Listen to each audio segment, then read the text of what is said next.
अस्सलामुअलैकुम friends, my name is Syed Akam Bukhari and welcome to Urdu facts. दोस्तों, commando किसी भी आर्मी के लिए बहुत ही ज़्यादा अहमियत के हामिल होते हैं, जो कि एक आम फौजी से कई गुना ताकतवर और वेल ट्रेंड होते हैं। कमांडो वो मिशन सर अंजाम देते हैं जो एक आम फौजी कभी नहीं कर सकते। पाकिस्तान में कमांडो का नाम SSG यानी स्पेशल सर्विस ग्रुप है। कमांडो की ट्रेनिंग दुनिया की सबसे मुश्किल और सख्त ट्रेनिंग समझी जाती है, जिसमें हड्डियों की मजबूती के साथ एसाब और इरादों की पुख्तगी भी शामिल है। दोस्तों, इस वीडियो में हम आपको बताएंगे कि SSG कैसे बना जाता है और SSG की ट्रेनिंग में क्या कुछ शामिल है, और ऐसी राजों से पर्दा उठाएंगे जो आपने कभी भी नहीं सुने होंगे।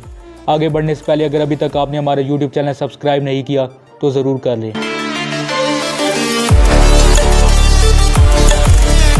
SSG ज्वाइन करने के लिए सबसे पहली रिक्वायरमेंट ये है कि आपका ताल्लुक फौज से होना ज़रूरी है, क्योंकि SSG आर्मी से ही बंदे चुनती है। सिविल बंदों से SSG का कोई लेना देना नहीं।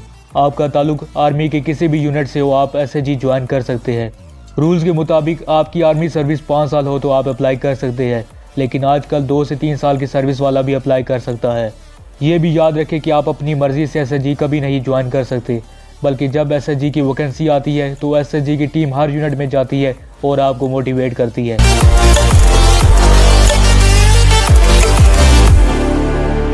आपकी हामी भर लेने के बाद आपका फिटनेस टेस्ट लिया जाता है, जो कि एक आम फौजी के लिए मामूली बात होती है।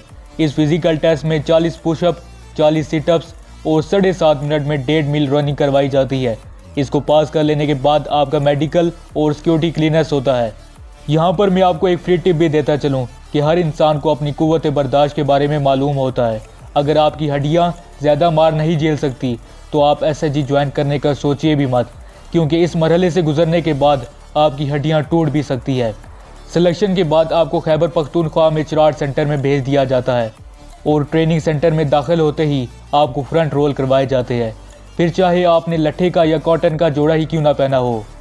जूं दिन गुजरते रहते हैं आपकी ट्रेनिंग मुश्किल से मुश्किल तरीन होती जाती है, और फिर आपको मजबूत बनाने के लिए आपको बोरी में बंद करके 3rd डिग्री दी जाती है। इस ट्रेनिंग का खास मकसद ये होता है कि अगर आप किसी दुश्मन के हाथे चढ़ जाए तो अपने मुल्क के राज ना खोले और इनकी मार आसानी से सह सके। इस मरहले के बाद आपको पैराशूट ट्रेनिंग स्कूल लेकर जाया जाता है, जहां आपको इब्तदाई या बेसिक चीज़ें सिखाई जाती है। कुछ दिनों तक तो आपको जहाज़ में सैर करवाई जाती है और कुछ दिनों के बाद आपको जहाज़ से अचानक ही धक्का दे दिया जाता है। इस ट्रेनिंग में हर पैराशूटर ये समझता है कि वो मर जाएगा, लेकिन मेरा यकीन कीजिए आज तक इसमें कोई शख्स भी नहीं मरा। ट्रेनिंग का एक और हिस्सा जो बहुत सब्र आजमा होता है वो ये कि एक शहर से दूसरे शहर तक पैदल सफ़र करना होता है। ये सफ़र पेशावर से चिराट तक होता है, जो कि तकरीबन 70 किलोमीटर तक बनता है। ये सफ़र आपने 30 किलोग्राम मिलिट्री गियर के साथ तय करना होता है। इसके अलावा 36 मील का सफ़र 12 घंटे में अलहदा है। आर्मी रूल की खिलाफ वर्जी करने पर आपकी दौड़ बढ़ा दी जाती है और सजाएं भी दी जाती है। आपको special weapon training, karate, judo वगैरह भी सिखाए जाते हैं। रिक्रूट को सर्वाइवर स्किल ट्रेनिंग भी दी जाती है, जिसमें आपको शाम खाना और कच्चा गोश्त खाना और दांतों से मुर्गी, खरगोश को ज़बह करना भी शामिल है। SSG ट्रेनिंग में एक बहुत ही ख़तरनाक मरहला आता है, जिसमें आपको एक ख़तरनाक कुत्ते के मुंह से हड्डी छीनी पड़ती है। ये बहुत ही ख़तरनाक मरहला होता है। इस टेस्ट का मकसद आपको बताया जाता है कि आप हर नामुमकिन चीज़ को मुमकिन कर सकते हैं। इस टेस्ट को पास कर लेने के बाद एक मैप नेविगेशन का टेस्ट होता है, जिसमें आपको एक जंगल में तन्हा छोड़ दिया जाता है। इस टेस्ट में आपको नॉर्थ साइड का पता होना ज़रूरी है, जिससे आपको चारों सिमतों का पता चल जाएगा। इसके अलावा एक और ख़तरनाक ट्रेनिंग मरहला आता है, जिससे मुझे तो कम से कम बहुत ज़्यादा डर लगता है। सोच कर ही रोंगटे खड़े हो जाते हैं, और इस डर का एहसास उसी को हो सकता है जिसने कभी डैम को अपनी आंखों से बराह रास्त देखा हो। दोस्तों, ये मरहला तैराकी का है। फुल आर्मी यूनिफॉर्म में G3 राइफल समेत आपको डैम के खड़े पानी में फेंक दिया जाता है। दोस्तों, ये डैम तरबेला डैम है। याद रहे कि खड़े पानी में तैरना बहुत मुश्किल होता है, और एक वक्त ऐसा भी आता है जब आपके हाथ बांधकर आपको खड़े पानी में फेंक दिया जाता है।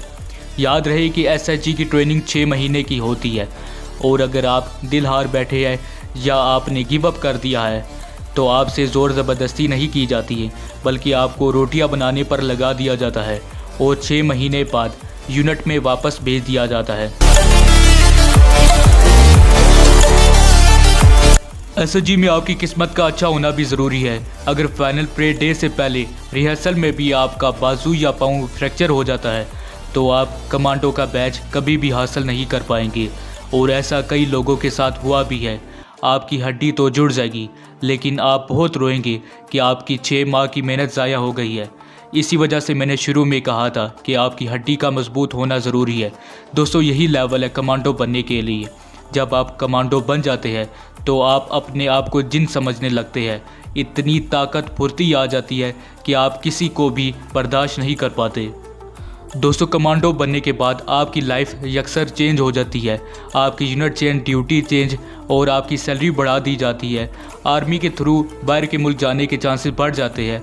आपकी स्पेशल ड्यूटी, स्पेशल खाना दिया जाता है। आपको स्पेशल सर्च ऑपरेशन के लिए भी भेजा जाता है। और अगर आप ISI में चले जाते हैं तो आपको स्पेशल मिशन पर भी भेज दिया जाता है। दोस्तों, SSG की ट्रेनिंग इससे कई गुना ख़तरनाक है जितनी मैंने बताई है। लेकिन ये ट्रेनिंग मुकम्मल होने के बाद आपके इरादे मजबूत और आपकी सोच बुलंद हो जाती है। दोस्तों, अगर आप चाहते हैं कि हम ISI के बारे में मुकम्मल वीडियो बनाएं तो हमें कमेंट सेक्शन में लाजमी आगाह करें। फ़िलहाल के लिए हमें दीजिए इजाज़त। मिलते हैं एक अगली वीडियो में, तब तक के लिए फ़ी ईमान अल्लाह।